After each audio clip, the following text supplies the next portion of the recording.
خمسة أربعة ثلاثة اثنان واحد أغلق الباب. Assalamualaikum warahmatullahi wabarakatuh.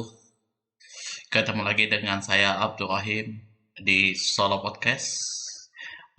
Season pertama episode entah ya episode keberapa ini saya lupa ya. Pembukaannya sudah ada pembukaannya sudah ada ya. Itu tadi pembukaannya close the door versi Arab. Khamsah, arba'ah, salasah, isnani, wahid, aghliqil baba. Wah, mantap. Close the door. Mudah-mudahan eh, Deddy Corbuzier nggak nuntut hak kekayaan intelektual ya kan. Karena jujur aja nih belum belum ada izin apa-apa ya, masih mau DM juga nggak mungkin lah kan, susah karena jauh banget, itu jomplang banget gitu kan. Terus ya pokoknya aksesnya ke sana nggak ada. Mudah-mudahan pihak close the door tidak meminta apa-apa ya kan. Mudah-mudahan. Em, Jujur ini ya kesekian kalinya saya membuat podcast ya kan. Simple, murah, meriah, sambil apapun ya, tidur-tiduran, slow, asik juga. Kalau pakai narasumber, ah masih jauh, masih bos gue, masih jauh ya, belum ada modal lagi. Tempatnya pun ya masih ala kadar ya. Kali ini ya saya membahas lagi tentang keunikan-keunikan yang ada di Indonesia, kebetulan di daerah lain ya. Kalau saya kebetulan tinggalnya di Samarinda, em, banyak ya, rata-rata subscriber saya sudah tahu ya kan. Kalau suku saya itu suku Dayak campuran. Eh, dari sebelah nenek saya Bahau sama Bugis. eh ini saya baca berita di ada semacam sayembara ya dari pemerintah kota untuk membuat video terima kasih kepada Pemkot tersebut ya, membuat video terima kasih kepada Pemkot tersebut ya atas keberhasilan-keberhasilan pembangunannya yang jujur saja sih kalau kulihat Pemkot tersebut untuk pembangunannya masih widididiu, masih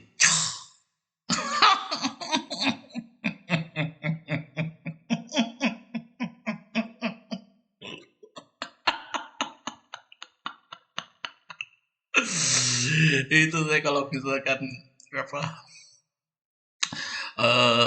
dengan sayembaranya tuh jujur aja ketawa sih, ketawa. Karena waktu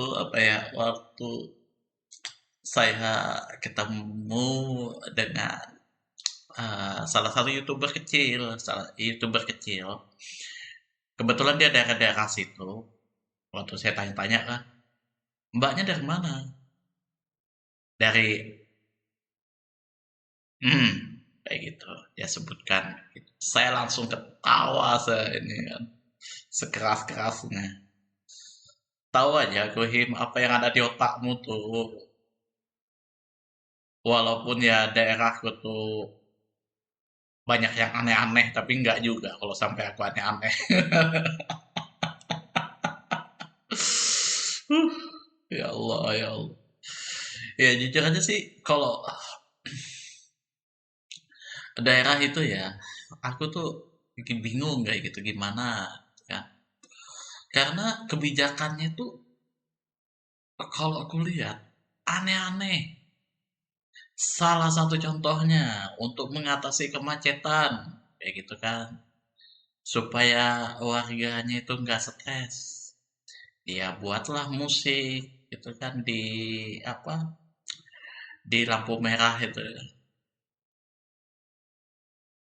Jujur sih belum sempat kepikiran gitu kan. Kalau misalkan kebijakan-kebijakan yang aneh-aneh itu ya orang-orang suku pedalaman kami orang Dayak ya wajar lah. Karena kan untuk daerah Kutai Barat tempat lahirku aja 7 jam kalau mau ke Samarinda. Jauh banget. Itu pun jalannya rusak masih. Pedalaman lagi, daerah Mahulu lagi. Ya wajar lah, karena akses mereka pun juga untuk pendidikan masih susah, masih masih tertinggal lah.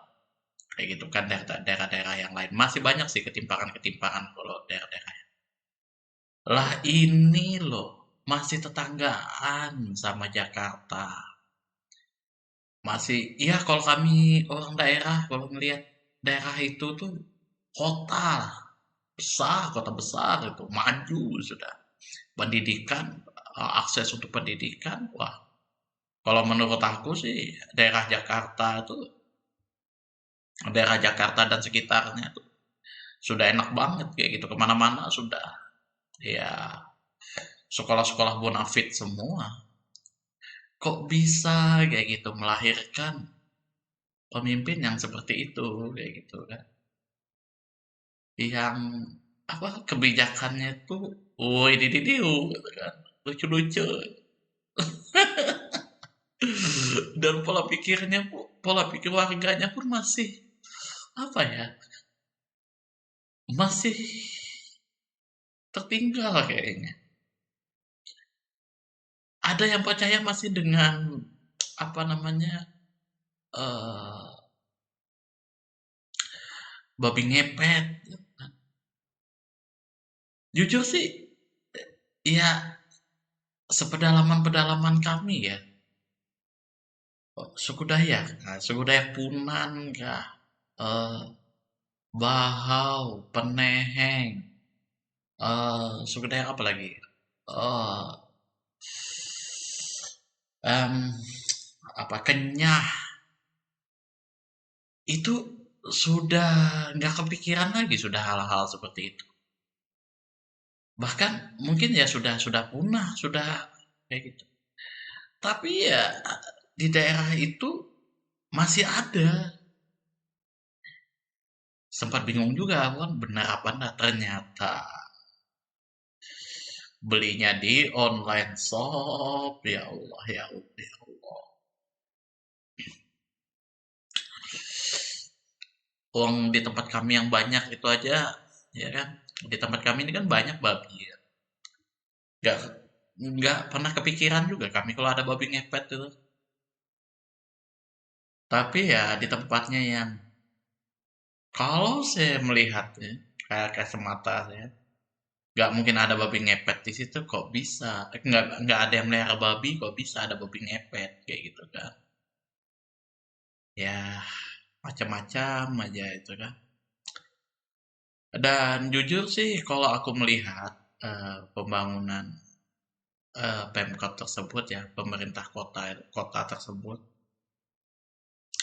masih jauh lagi, masih jauh dari yang diharapkan kayak gitu kan.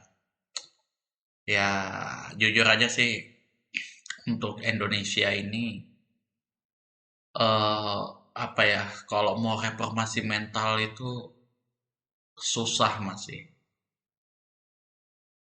Karena ya di satu sisi em, pemerintah pusat sampai daerah paling kecil itu ya beda-beda pola nggak usah pola pikir lah partainya aja beda-beda yang satu sisi PDIP satu sisi yang daerah lain ada PKS Golkar dan itu kebijakannya juga berbeda-beda bisa jadi tumpang tindih susah cuma sih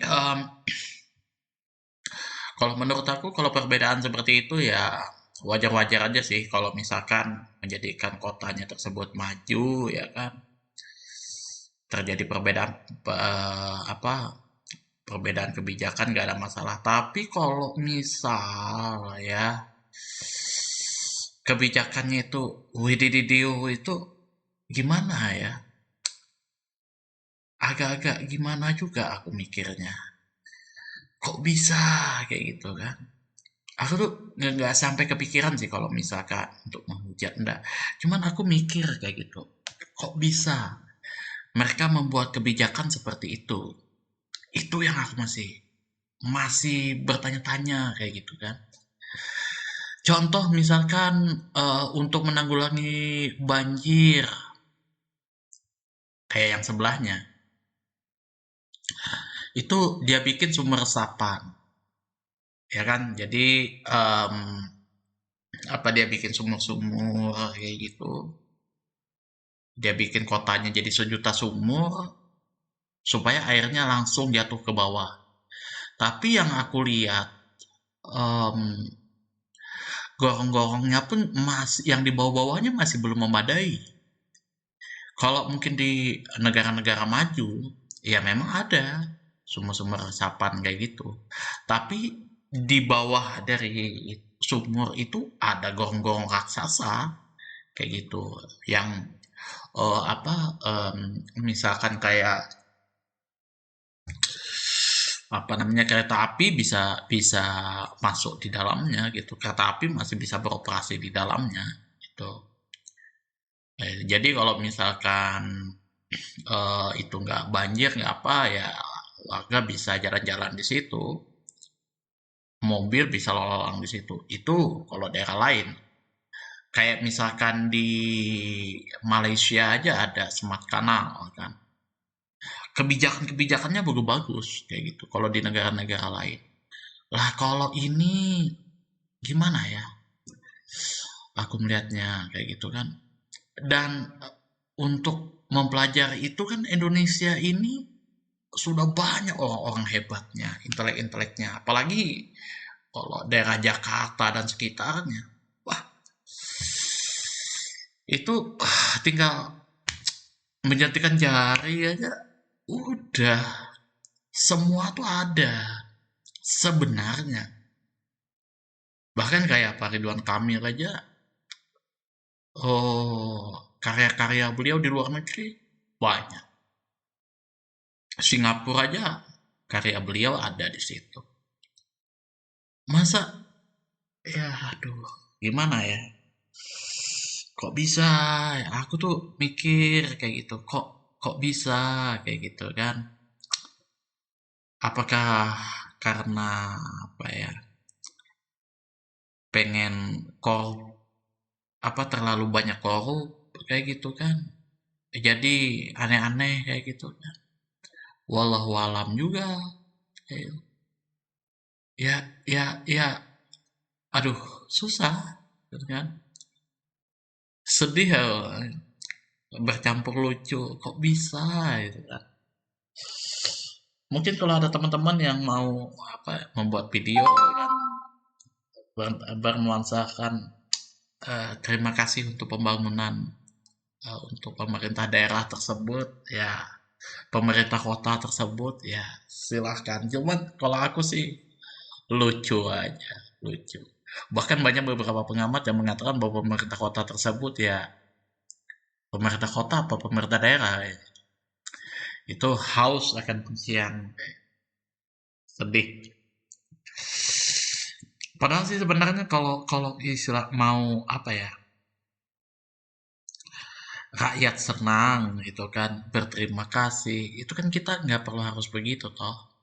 Kita apa ya, kita harus kerja keras, kemudian pokoknya pembangunan itu betul-betul digenjot habis-habisan, daerahnya dimajukan lagi ya bisa kok, bisa. Masyarakat itu insya Allah akan apa ya mendukung Anda terus kayak gitu. Bahkan seumur hidup bisa didukung.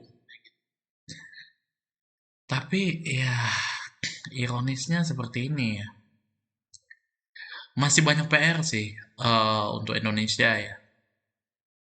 Kalau mau menjadi negara yang maju itu ya yang paling penting itu daerah-daerahnya sampai tingkat desa. Itu kalau kita mau membicarakan bobroknya Indonesia ini kalau untuk daerah ini daerah ke daerah ini masih banyak lagi yang mestinya harus diperbaiki sih. Ya, tidak menutup kemungkinan, saya juga tidak menutup mata dengan pemerintah-pemerintah daerah yang ada di Kalimantan, tuh kan. Masih banyak berbenah lagi itu. Ya, kalau saya sendiri sih hanya berdoa aja, ya kan, untuk pemerintah-pemerintah gitu. Baik itu dari pusat sampai tingkat bawahnya, ya kan. Semoga lah bisa bekerja dengan baik, memikirkan rakyatnya. Em, Ya, pokoknya diberikan kemudahan-kemudahan lah untuk bekerja kayak gitu kan. Jangan sampai ya pemerintah kita ini siapapun itu terjangkit penyakit wahan.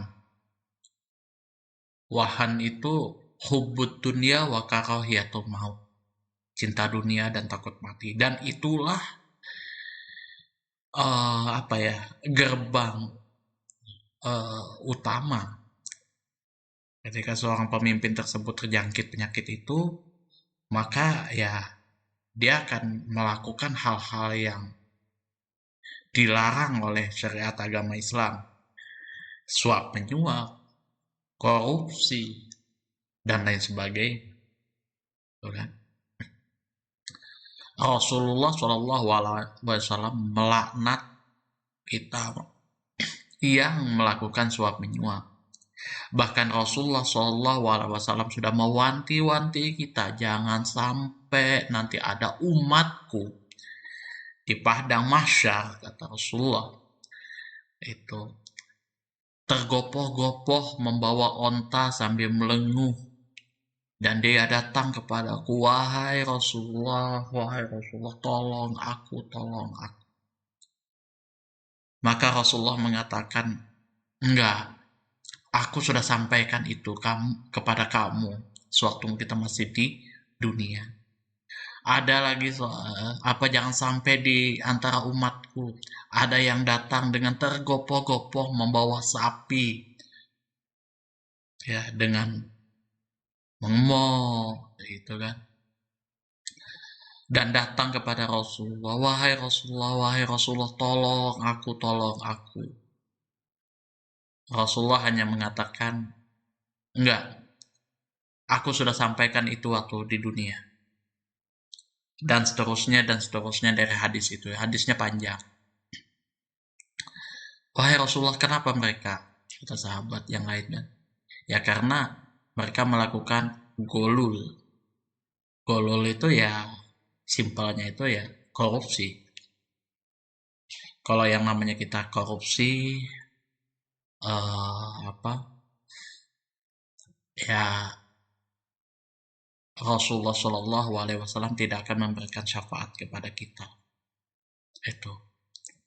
Itu sih. Makanya ya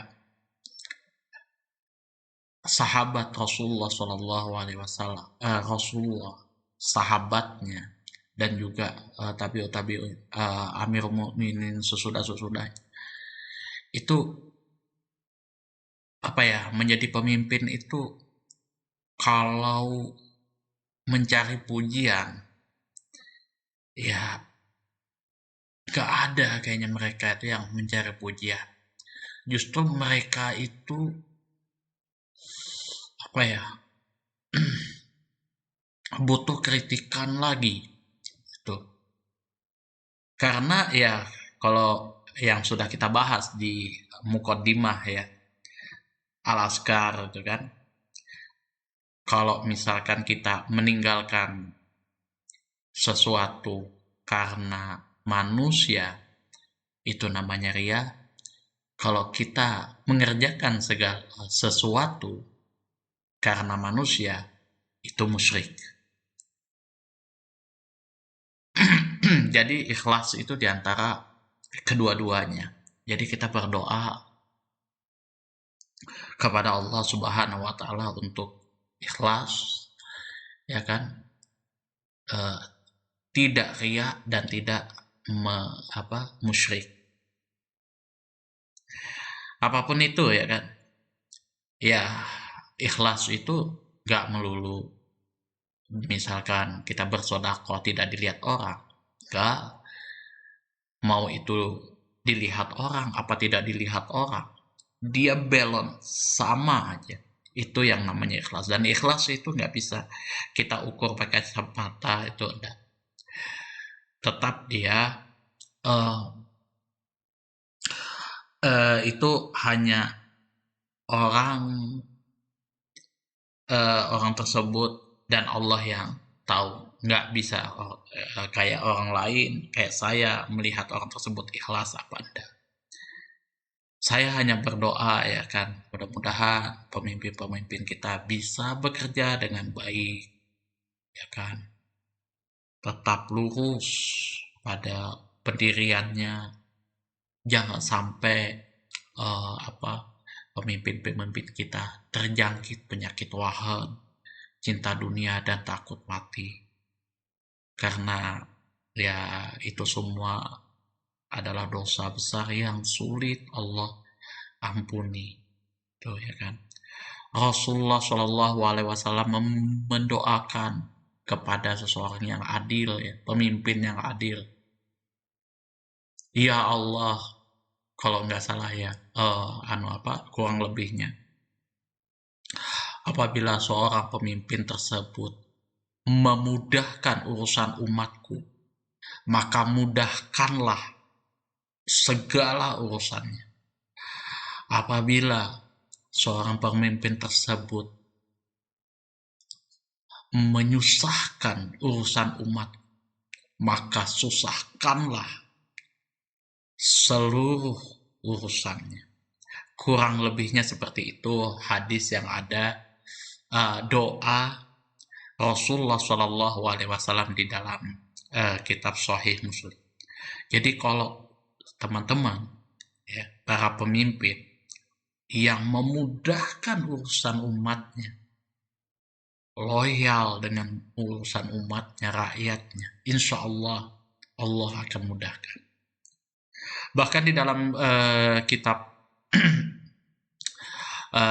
Musnad Imam Ahmad bin Hambal itu dikisahkan, ya. Itu hadisnya juga panjang. Saya potong aja hadisnya itu. Itu masih di awal-awal hadisnya itu. Iya, sahabat yang meriwayatkan adalah Abu Bakar As-Siddiq radhiyallahu anhu. Yang mana di situ ketika umat Rasulullah Shallallahu Alaihi Wasallam diangkat, kayak gitu kan, ya sudah banyak dari neraka itu kan mau diangkat. Allah Subhanahu Wa Taala menanyakan, ini yang pertama, apa saja perbuatan yang baik yang telah kau kerjakan? Nggak ada ya Allah, hanya satu. Apa itu?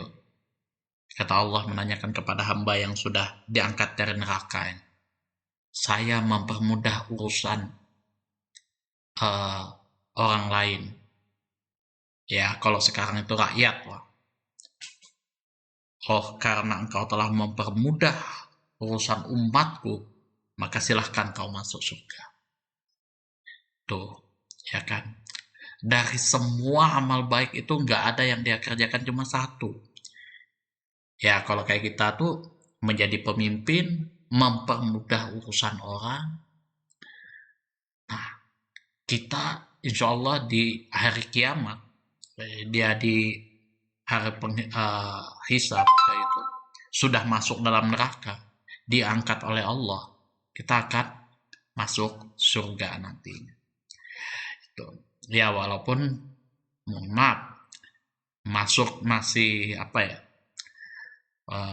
proses hisab juga di situ, ya kan, masih masuk neraka juga, tapi ya nggak kekal seperti itu.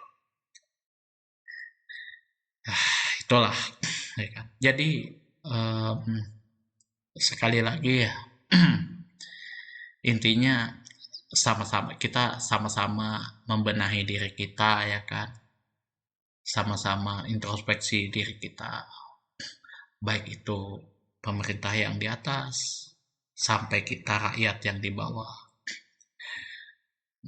Apa hal-hal yang nanti akan kita kerjakan untuk masyarakat yang lebih baik, gitu kan. Kita rakyat juga bertanya sama pemimpin kita apa yang mesti harus kita bantu, yang harus kita lakukan supaya pemerintahan bisa jalan sebagaimana mestinya. Setiap pemimpin tidak ada yang sempurna 100%, tidak ada yang jahat 100%, ya kan. Semua ya ada baiknya, ada buruknya. Kewajiban kita hanya amar ma'ruf nahi mungkar, saling nasihat menasehati. Ta'awanu 'alal birri wat taqwa wa la ta'awanu 'alal ismi wal 'udwan. Itu ya, dan kita pun ayo sama-sama berlomba-lomba menjadi sebaik-baik orang. Khairun nas anfa'ahum linnas. Sebaik-baik manusia adalah orang yang paling bermanfaat bagi orang lain. Itu saja yang dapat saya sampaikan, kurang dan lebihnya saya mohon maaf yang sebesar-besarnya apabila ada kata-kata saya yang menyinggung, tidak berkenan di hati teman-teman semuanya. Kemudian apabila ada saran, kritikan, masukan, dan juga pertanyaan, silahkan diatur di kolom komentar. Cukup sekian podcast solo podcast ngalor ngidul season 1 episode ke-3 atau ke-4 ini ya. Akhir kalam, wabillahi taufiq wal hidayah. Assalamualaikum warahmatullahi wabarakatuh.